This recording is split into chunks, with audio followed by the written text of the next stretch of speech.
Pertanyaan berikut, apa tanda-tanda dari akhir zaman? Nah, Matius 24 ayat 5-8 memberi kita beberapa petunjuk penting sehingga kita dapat memahami mendekatnya akhir zaman. Namun, apa yang diungkapkan dalam Matius 24 ayat 5-8 itu sifatnya sangat umum dan terjadi secara global di seluruh dunia. Dan mengapa saya sebutkan secara umum? Itu juga secara umum dari segi waktu. Sejak kedatangan Yesus yang pertama, maka penggenapan dari nubuatan tanda-tanda akhir zaman itu sudah mulai berlaku hingga saat ini. Nah, sebab banyak orang akan datang dengan memakai namaku dan berkata, akulah Mesias, dan mereka akan menyesatkan banyak orang. Kamu akan mendengar deru perang atau kabar tentang perang, namun berawas-awaslah, jangan kamu gelisah. Sebab semuanya itu harus terjadi, tetapi itu belum kesudahannya. Sebab bangsa akan bangkit melawan bangsa dan kerajaan melawan kerajaan. Akan ada kelaparan dan gempa bumi di berbagai tempat. Akan tetapi semuanya itu barulah permulaan penderitaan menjelang kesamaan baru. Bertambahnya mesias-mesias palsu, bertambahnya peperangan, bertambahnya kelaparan, penyakit, dan bencana-bencana alam, semua ini adalah tanda-tanda akhir zaman. Bahkan dalam ayat-ayat ini kita diberikan peringatan. Jangan sampai kita ditipu. Matius 24 ayat 14. Matius 24 ayat 4. Nah, karena peristiwa-peristiwa ini hanyalah permulaan dari sakit melahirkan. Matius 24 ayat 8. Dan kesudahannya masih akan datang. Matius 24 ayat 6. Banyak penafsir yang menunjuk pada setiap gempa bumi, setiap pergolakan politik, dan setiap serangan terhadap Israel sebagai tanda bahwa akhir zaman segera tiba. Walaupun peristiwa ini adalah tanda-tanda bahwa akhir zaman sementara mendekat, hal ini tidak berarti bahwa akhir zaman sudah tiba. Rasul Paulus mengingatkan bahwa di setiap waktu kemudian ada orang yang akan murtad lalu mengikuti roh-roh penyesat dan ajaran setan-setan. 1 Timotius 4 ayat 1. Hari-hari terakhir dilukiskan sebagai masa yang sukar karena meningkatnya kejahatan manusia dan orang-orang yang secara aktif menolak kebenaran. 2 Timotius 3 ayat 9 dan lihat pula 2 Tesalonika 2 ayat 3. Tanda-tanda lain yang mungkin antara lain adalah dibangunnya kembali tempat suci orang Yahudi di Yerusalem. Lalu meningkatnya permusuhan terhadap Israel dan perkembangan ke arah satu pemerintahan dunia. Nah, ini penting teman-teman. Tanda akhir zaman yang utama adalah negara Israel. Pada tahun 1948 Israel untuk pertama kalinya sejak tahun 70 sesudah Masehi, mereka akhirnya diakui sebagai negara yang berdaulat. Tuhan sudah berjanji kepada Abraham bahwa keturunannya akan memiliki Kanaan sebagai milik untuk selama-lamanya. Kejadian 17 ayat 8. Dan Yeskiel menubuatkan kebangunan kembali Israel secara fisik dan secara rohani di Yeskiel 37. Dari sudut pandang nubuat akhir zaman, adanya Israel sebagai bangsa di tanahnya sendiri adalah hal yang penting karena pentingnya Israel dalam eskatologi. Daniel 10 ayat 14, 11 ayat 41, dan Wahyu 11 ayat 8. Dengan mengingat tanda-tanda ini, kita dapat bersikap bijak dalam hal pengharapan akhir zaman. Namun kita tidak boleh menafsirkan salah satu dari tanda-tanda ini sebagai indikasi jelas bahwa akhir zaman akan segera tiba. Namun kita harusnya berawas-awas. Nah, Tuhan telah memberi kita informasi yang cukup sehingga kita dapat mempersiapkan diri dan melihat tanda-tanda zaman dengan seksama. Namun tidak cukup untuk membuat kita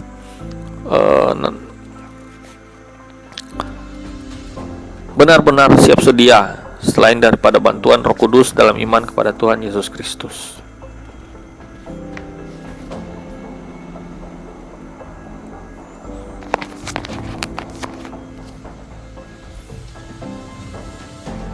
Pertanyaan selanjutnya,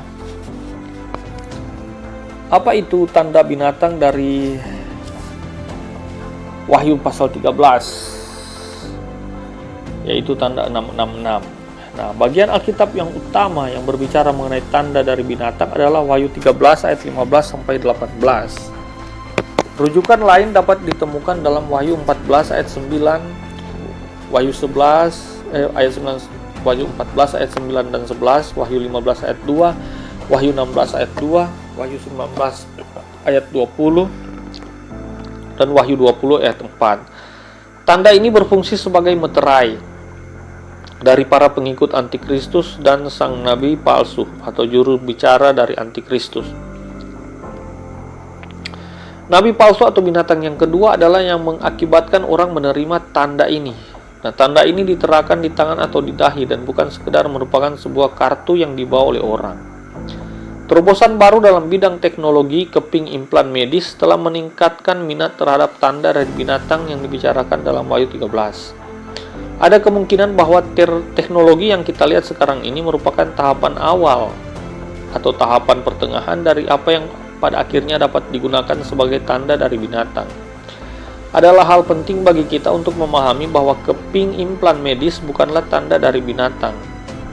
Tanda dari binatang adalah sesuatu yang hanya diberikan kepada mereka yang menyembah sang antikristus. Memiliki implan medis atau microchip keuangan ditanam di tangan kanan atau di dahi kita pada masa ini bisa saja mungkin bukan merupakan tanda dari binatang tersebut, namun pada masanya mereka berkuasa, itu dapat menjadi tanda yang dimaksudkan oleh kitab Wahyu. Tanda binatang adalah tanda zaman akhir yang dipersyaratkan oleh antikristus untuk berjual beli, untuk bersosialisasi, dan hanya diberikan kepada mereka yang mau menyembah pada sistem antikristus tersebut atau mau memberi diri, sama halnya dengan bahasa Alkitab menyembah. Namun secara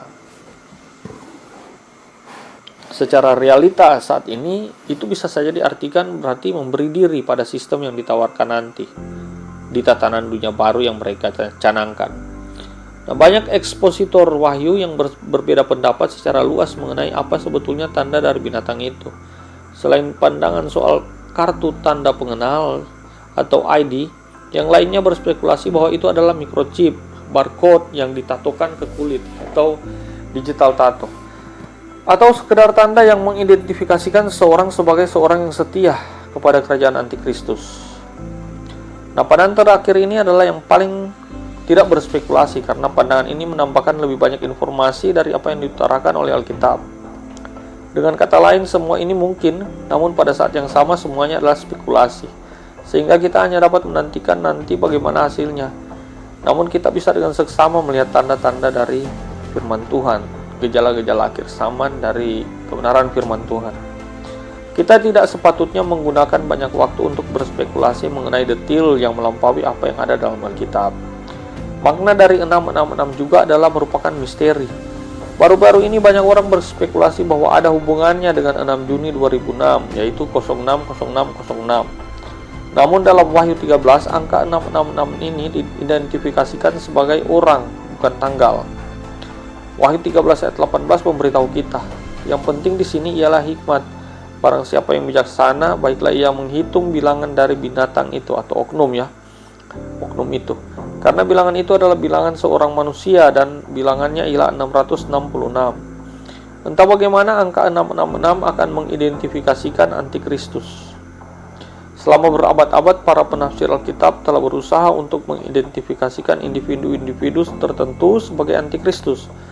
Nah, tidak ada kepastian akhirnya. Itu sebabnya Wahyu 13 ayat 18 mengatakan bahwa angka tersebut membutuhkan hikmat untuk ditelaah. Nah, ketika antikristus dinyatakan, yaitu di 2 Tesalonika 2 ayat 3-4, akan jelas siapa dia dan bagaimana angka 666 memperkenalkan atau mengidentifikasikan dia pada setiap orang pada masa dia berkuasa atau pada masa itu.